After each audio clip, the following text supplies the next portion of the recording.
Dando prosseguimento à questão de software, é importante entendermos os sistemas operacionais. Os sistemas operacionais, cuidado, não são aqueles que têm o editor de texto, a planilha de cálculo, não. É aquele que a gente usa para trabalhar com hardware. Por exemplo, como é que você vai conversar com o processador, com a memória RAM, com o HD? Quem é que faz essa interface entre o usuário e o hardware? É o sistema operacional. E isso vai depender muito do modelo que você usa de acordo com a tua aplicação. As duas principais situações que nós encontramos em sistemas operacionais é a seguinte. Ele é a interação com o hardware e, obviamente, o lado do software. Então ele faz justamente essa mescla. Ele traz o mundo do hardware para perto do usuário. Aqui a gente tem essa relação, olha só. O usuário que precisa falar com o hardware, aqui representado pela memória RAM, que é a memória principal do computador, que é volátil, perde os dados quando desligada, com o processador, que é o cérebro do computador, e com os periféricos, lembrando que E/S significa entrada e saída. Aqui eu cito o HD, o teclado, o mouse, enfim, né? Lembrando que memória RAM e processador não são classificados quanto de entrada, de saída ou de entrada e saída.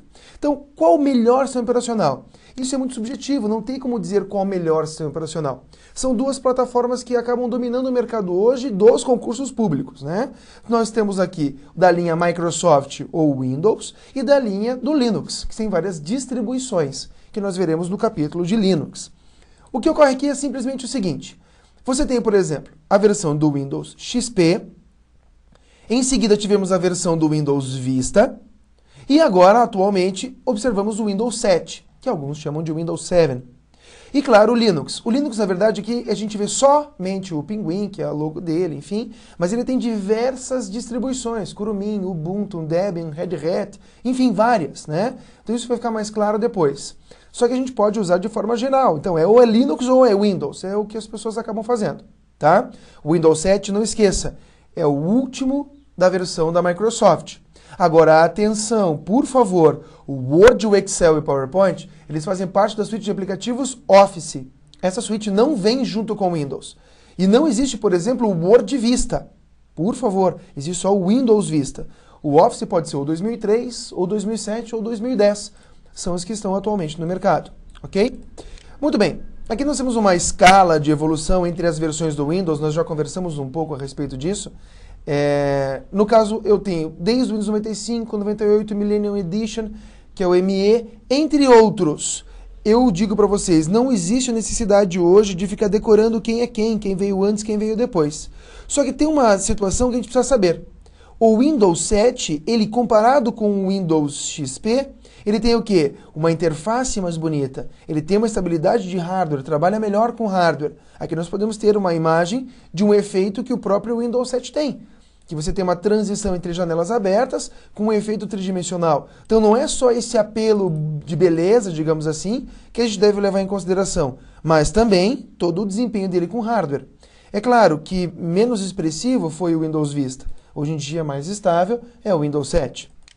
Imagine só, o que é fundamental saber agora, além de entender o que é o sistema operacional e a sua aplicabilidade. Desde o termo do Windows 98, nós encontramos uma tecnologia, vamos dizer assim, denominada Plug and Play. O Plug and Play, ele recebe a abreviação de PNP, não é PE comercial P, é PNP, por favor, tá? E ele tem a seguinte situação, imagine só, você compra um hardware, aqui no meu exemplo, uma impressora, tá?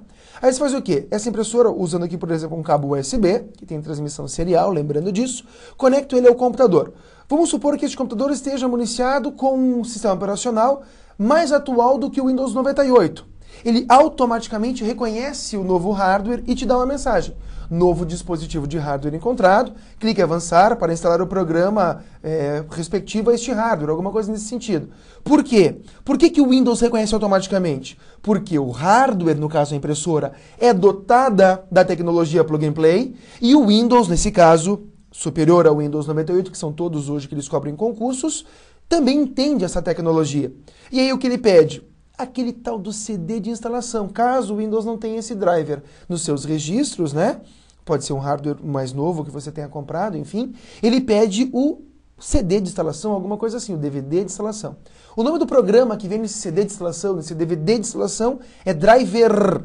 Não confundir com drive. Drive de CD, drive de disquete, drive de DVD, de Blu-ray, que seja. Driver é software, é aquele programa que faz a impressora, que tem uma linguagem própria, conversar com o teu sistema operacional.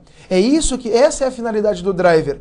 E ele é chamado, ele é acionado, ele é solicitado graças à tecnologia Plug and Play, que aí você conecta e funciona, Plug and Play, tá? Então aqui nós temos a situação da impressora ligada ao teu computador.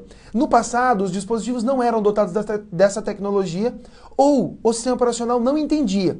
Isso causava uma certa dor de cabeça, você tinha que configurar diversos parâmetros do hardware diretamente no sistema operacional. Hoje em dia é muito fácil você instalar um dispositivo de hardware. Você conecta, o Windows reconhece, te pede a instalação do programa, acabou. Que esse programa é o driver, ok? Só lembrando sempre, o driver para o Windows 7 é o para o Windows 7. O para Windows Vista é o Windows Vista. O para Windows XP tem o seu próprio driver. O ideal é ter o driver adequado à versão do teu sistema operacional. Se você perdeu o teu CD de instalação da impressora, por exemplo, ou o teu CD de instalação só contemplava versões Windows XP e Windows Vista, e você porventura tem o Windows 7, instalou a impressora e deu problema, uma saída é você acessar o site do proprietário da impressora, por exemplo aqui a HP, e procurar lá na área de suporte os drivers e fazer então o download, copiar para o teu computador o driver correspondente à impressora que você está instalando. Isso eu estou usando aqui o exemplo de impressora, mas lembrem, todo dispositivo de hardware necessita efetivamente de um driver para funcionar. O teu mouse, por mais insignificante que seja, também precisa de um driver, tá? Tua webcam, enfim. Ok? Então essa relação de driver eu entendo que desta aula é a parte mais importante, claro, além de saber a funcionalidade e a aplicabilidade do sistema operacional. Até a próxima!